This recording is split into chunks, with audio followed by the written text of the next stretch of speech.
We're going to do the last meditation on this ability to make a good decision and what type of person we want to be. This is the meditation on the three types of people, the three types of men that St. Ignatius came up with and offers to us. He has, the whole goal here is to be able to be really free to decide what we want to do. And St. Ignatius invites us to imagine, first of all, a guy who he says these three men are all given a whole bunch of money, okay? And the money is going to be an obstacle for them to loving God. So the first one wants to rid himself of the attachment that he has to the thing acquired, but doesn't put the means to do it. The second one wants to rid himself of the attachment, but wants to do it in such a way as to remain with the thing that he has. Right? So he's going to find some way to rid himself of it and not really rid himself of it. So he's kind of stuck in between. And the third one is the one who wants to rid himself of the attachment, but wants to rid himself so much of it that he has no liking for it. Not to keep the thing at all, but only he wants to not want it. And is willing to put the means to get rid of it. So really it's a question of to what degree we're willing to put means in order to follow God and overcome our attachments and free ourselves from everything that would hold us back, and to really pursue Him.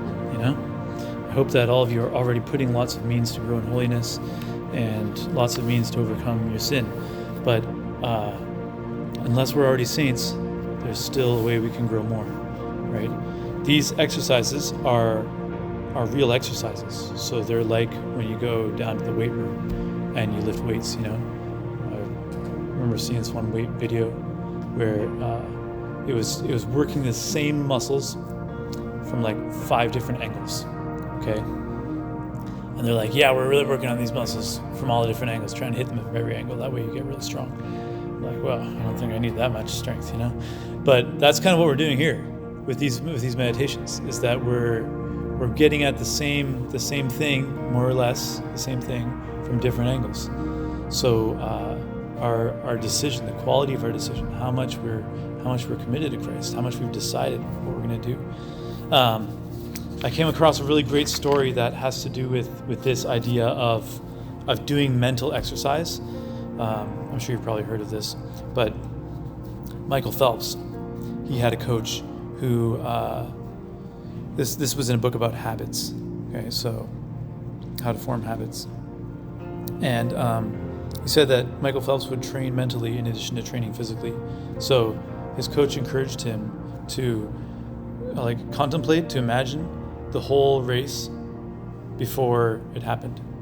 So he would go to bed at night imagining every little step that he would take in this race that he had the next day or a month from now, And he had also practiced it a million times, right? So he knew every step of the routine by heart, right? And it's all even just muscle memory. He doesn't even have to think about it. He just does it, The moment that he stands up on the platform, the position that he has before the buzzard goes off, the way that he dives into the water, the amount of time that he stays under the water, the amount of time he flaps his feet while he's under the water, everything is perfectly memorized down to a T.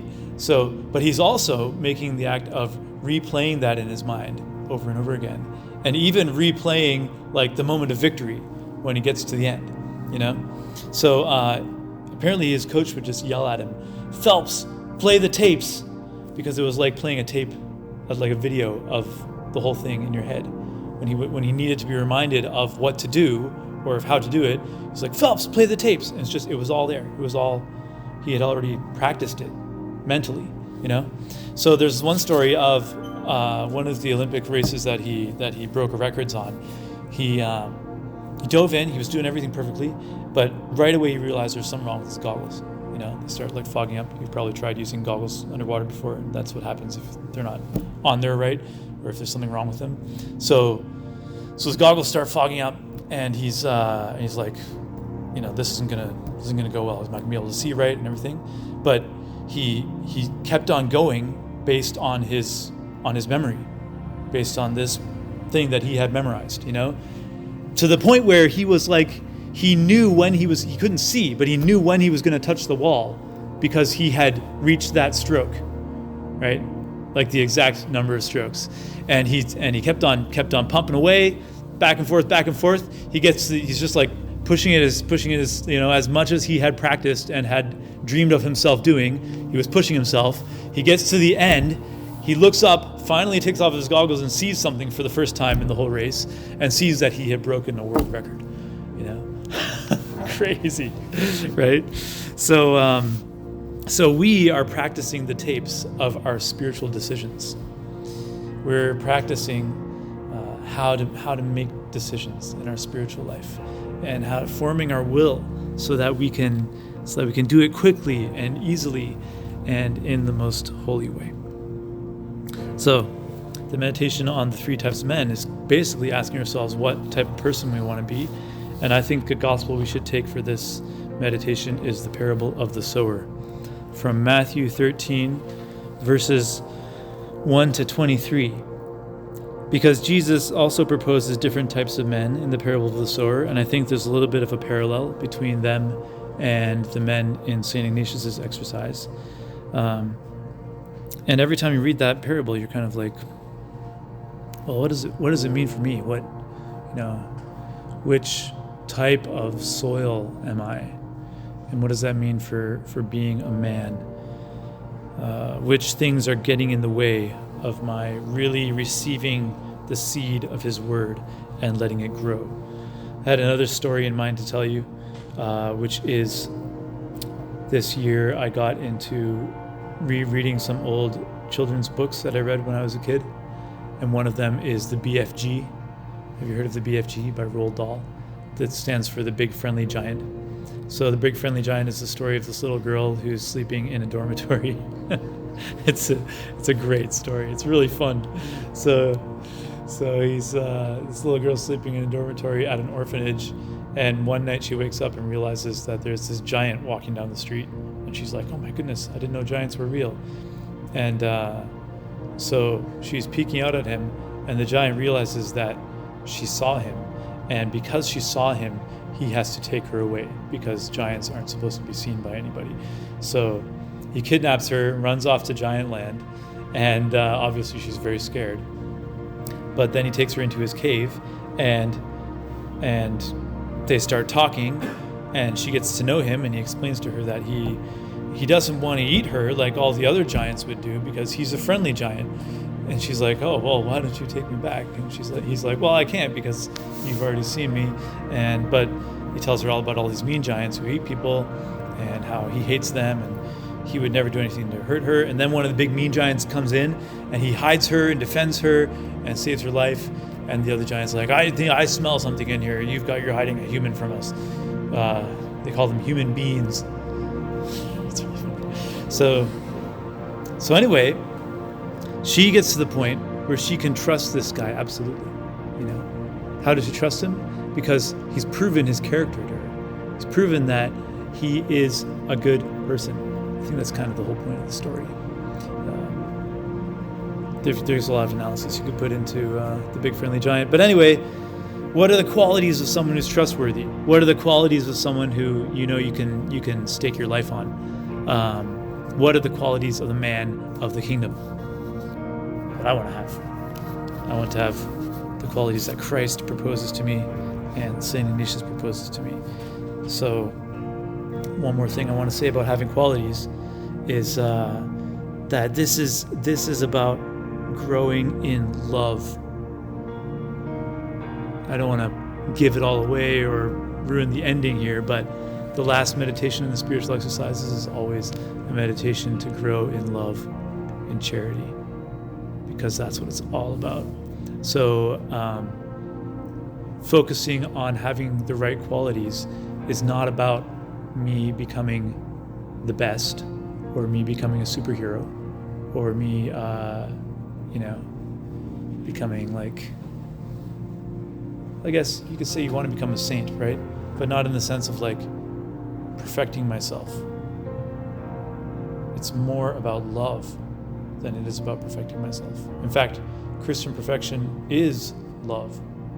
It's not self-centered. It's not becoming awesome so that everyone can see how awesome I am. I remember when I was discerning my vocation to the Legion, at one point I was, fighting against the idea of the priesthood, not wanting to become a priest. I remember thinking to myself, if only I could like go through legionary formation and get all of that awesomeness, and then not become a priest in the end and go and get married and have all the things that I want, Isn't that funny?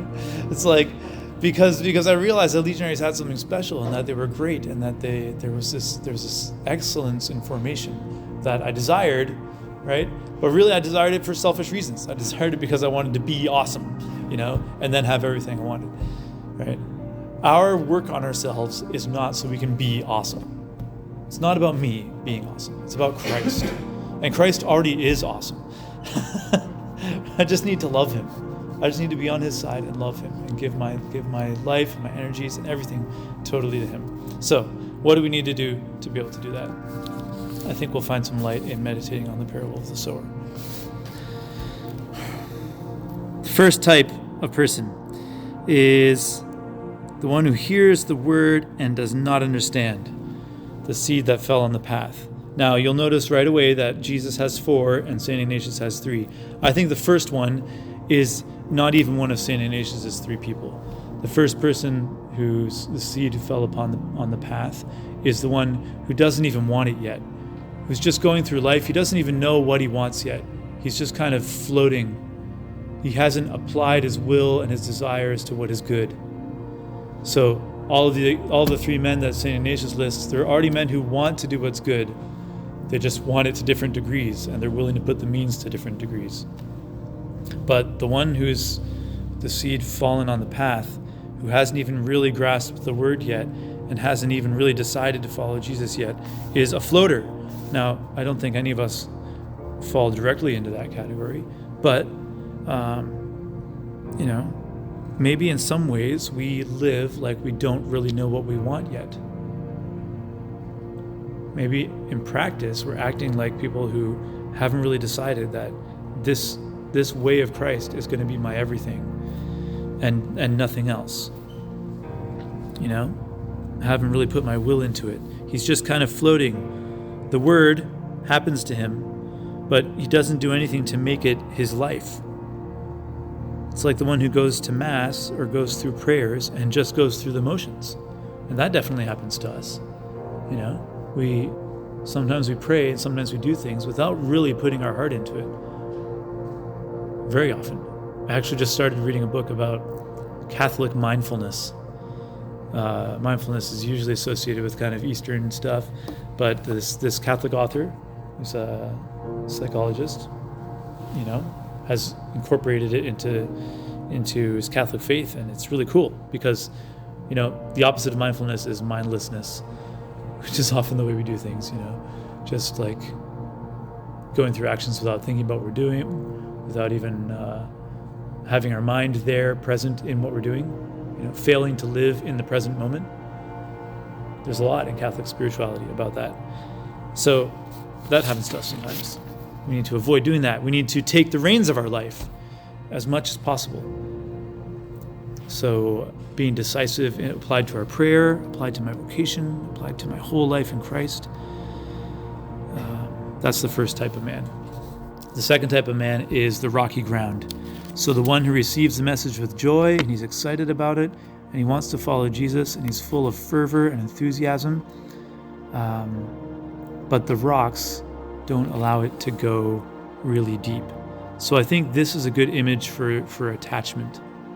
St. Ignatius is talking about, in his example, being attached to money. None of us have any money anymore, so so we're not too attached to money, right? But that's just one example, So what does it take to dig up the stones? A field with stones in it needs hard work. When I was young, I grew up on a dairy farm. We had fields that were full of stones. And my dad would give us this job of picking stones. Usually you pick like vegetables or fruits, but we would pick stones. So you'd have to drive around, someone would drive the tractor and bring like a wagon behind, and everybody else would walk around through the field, going up and down the field, just picking out the big stones and throwing them on the wagon. But every once in a while you'd find a big stone and you'd like try and pick it up and it wouldn't move.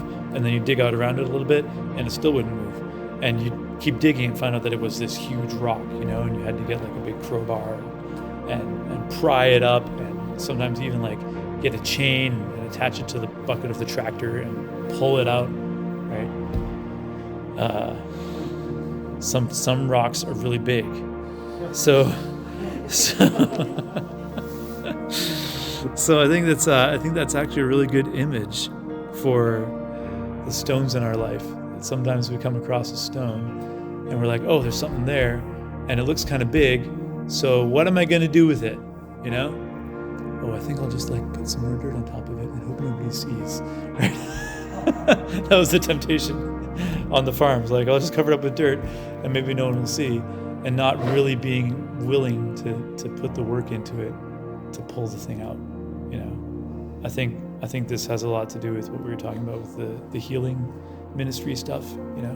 We've got sometimes our big sins or our big bad habits or our wounds that we know are there, and we're not willing to like start that whole process of digging it up and getting it out. So I guess another option would be to like just chipping away the top of it. Sometimes I feel like our work in overcoming sin and in growing in virtue is just like that. Instead of really getting to the root of the problem, we're just kind of chipping off the top and leaving the rest of the root there. Like another image is when you're pulling out weeds. You pull out the weed and the root stays in there. Well, it's just going to grow back, right? But it's hard to pull out the roots. Well, if you want to get rid of the weeds, you've got to pull out the roots, right? So that is that I think is the work that we need to do with stones, is being willing to go through the hard process of really uprooting our deeper problems, going to where the sin is rooted and not just kind of trying to medicate the sin itself. Okay, the third person is the thorns. The gospel says, the worries of life and the deceitfulness of riches choke the word. My insight on this verse is that what does worries of life and deceitfulness of riches have to do with each other? I think usually we focus on the deceitfulness of the riches and forget about the fact that Jesus says the worries of life are a choker, something that chokes the seed, the word in us. And I think the connection between the two is that people put their trust in riches or other things, and because of the worries of life. So when the worries of life get to us too much, what's it a sign of? It's a sign that we haven't fully trusted in God yet. We haven't fully learned to abandon ourselves to Him, or we don't have this full certainty that gives us confidence that He's got me and He's going to take care of me and He's going to take care of everything in my life. So the theme of trust comes up. And I think if you take that strain of the healing topic, this ties into the theme of self-reliance. When I have a need and I'm afraid that God's not going to meet my need, what do? I try to fulfill my need or take care of myself in some self-reliant way instead of relying on Him. I try to cope with it in some other way. And that can be through material things like riches. I'm holding on to these things because I think that this is going to give me security, instead of basing our security 100% on Christ. So this is St. Ignatius' second type of man, the one who wants to follow Christ, but he wants to make a compromise. He wants to hold on to his securities instead of being able to really let Christ take over. This can come up in our lives, and I wanted to share a story about a moment when I failed to really trust in God. It was in theology. I had just gone on a fundraising trip with another brother and had a lot of fun. And it's really great when you're living in Rome in the Center for Higher Studies, and for the summer you get to leave and go and do other stuff, because it's like a breath of fresh air, and you do ministry, and you get to be out with people instead of being locked up in the seminary all the time. So it was wonderful. And the night that I got back, the rector told me that he had talked with one of the brothers who was the previous band director, the director of the band in the seminary, and he was looking for someone to substitute him, and had proposed me, and that he had decided that I would be the new band director. And it was one of those cases where I felt totally incompetent and totally not good enough for the job. Like this guy knew how to read sheet music and had studied music and stuff, and I played the guitar and no chords and things like that. So like, just totally felt like I was not good enough for it, or not up for it at all. And my initial reaction was very negative. It was like, I don't think I should be doing that. Obviously, I was deep down, I was willing and ready to obey, and in the end, it ended up being really fun and really awesome. But at first, I was lacking the ability to trust that things are in God's hands and He was going to take care of it. My security was in something else. It was in knowing what I needed to know in order to do the job, right? Or maybe I felt more secure when someone else was doing that particular job rather than me being the one to do it. So if we reach the point where we trust in God fully and we're sure that things are going to work out, then when our superior tells us to do something that we don't like, how would we respond? And we're like, okay, this is going to be a blessing for me. I don't know how it's going to work, but God's going to lead the way, and He's going to show me, and I can trust in Him. That was lacking at that point in my life. So I hope it's not lacking in your life, and that's why we're doing this meditation, is to find out, right? To find out how we can grow in that, to practice it, to play the tapes in our head. Play the tapes, Phelps.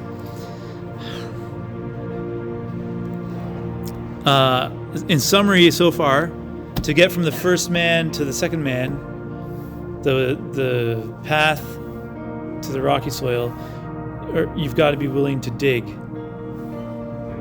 To get from the first man, the rocky soil, to the second man, the weeds, you've got to be willing to dig to get rid of those rocks. To get from the second man to the third man, you've got to be willing to abandon yourself and to fully trust. And the last type is the one who's truly free, the one who is the soil, the one who is willing to receive the word and is willing to act on it. And that means being willing to put the means. Whatever means it is that's required in your transformation in your life, in your surrender to God, you're willing to put the means. You're not just saying, yes, Lord, I would like to do this. You're saying, yes, Lord, I would like to do this, and I'm going to start by doing this concrete action today.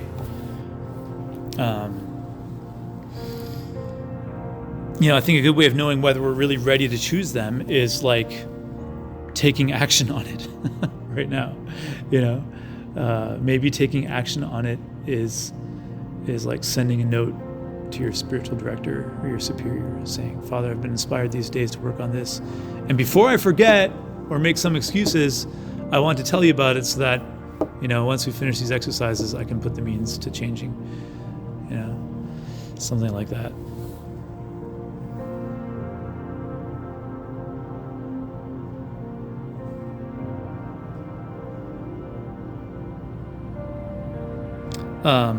I like this little summary here. The road is a symbol of going places, of getting somewhere. The soil is a symbol of stability, receptivity, and patience. So like the road was not the ideal soil. Then nothing could grow there. It's kind of like on the road, you go places, you walk. That's what it's good for, but it's not good for growing something, So the soil is more like hidden, but it's hidden because it's deep. It's stable and receptive and patient. And then the rocks could be like a symbol of strength. With rocks, you can build things that are tough and resistant. But soil is soft. Good soil that receives a seed is soft. You can pierce it with a spade. If it's really soft, you can even just stick your finger in it and put the seed in the hole you made with your finger. The best soil. The best soil is vulnerable soil. It's not tough.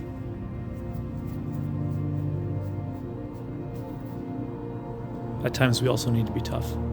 But when it comes to receiving from Jesus, we need to be vulnerable and soft. And then the thorns are aggressive. They can wound others.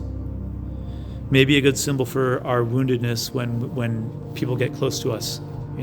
I retaliate because I'm wounded. I'm sharp and kind of nasty in my words and attitudes because of my wounds. That's a good image of thorns. But good soil never hurt anybody.